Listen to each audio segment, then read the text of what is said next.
Snow Fair Girl, cherry lips, golden hair shone brightly. Everyone called her Snow White, and she was loved by all who met her. Snow White often wandered through the gardens, humming to the birds. "Oh, how lovely the day is," she said as a bluebird fluttered beside her. "Would you like to sing with me?" But far away in the castle tower, someone else was not so cheerful. "Who is the fairest one of all?" The mirror shimmered. "Snow White is the fairest of them all." The queen frowned. "Snow White? Impossible!" But her jealousy grew and grew until Snow White had to escape into the deep forest. Snow White ran until she was tired, frightened, and alone. "Oh, where will I go now?" she whispered.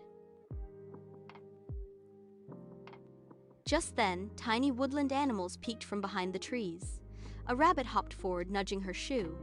"You're right," Snow White said gently. "I'm not alone, am I? Please, can you help me find a safe place?" The animals led her to a little cottage with a tiny door and tiny chairs inside. "How curious," Snow White said with a giggle. "Who could live here?" When the cottage's owners returned, 5 small voices gasped. "Someone's in our house." Who could it be? Maybe it's a monster. Snow White stepped forward with a warm smile. "Oh, I'm not a monster. I'm Snow White. I'm so sorry, I only needed a place to rest." The 5 dwarfs looked at one another, then burst into friendly grins. "You can stay with us," said one. "Yes, stay," cheered the others. Snow White laughed happily. "Thank you. I will keep your home tidy and make delicious meals for all of you." For many days, Snow White lived safely in the cottage. She cooked, sang, and played with the dwarfs and the forest animals. "I've never been happier," she said one sunny morning as they danced around the table. But trouble came again. Disguised as an old peddler, the queen knocked on the cottage door. "Dear child," she croaked, "won't you try this beautiful red apple? It's sweet as summer." Snow White hesitated. "Oh, it does look lovely."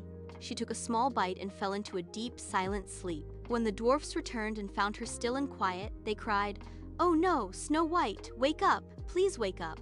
Days passed until one afternoon, a traveling prince rode by the cottage.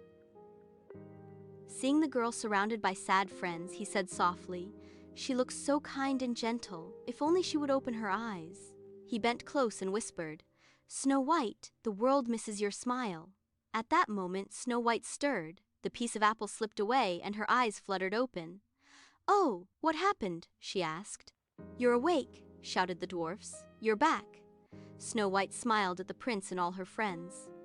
"Thank you, all of you." The prince offered his hand. "Would you like to return to the kingdom? A safe and happy life awaits you." Snow White nodded gently. "Yes, and I promise to visit my dear friends often."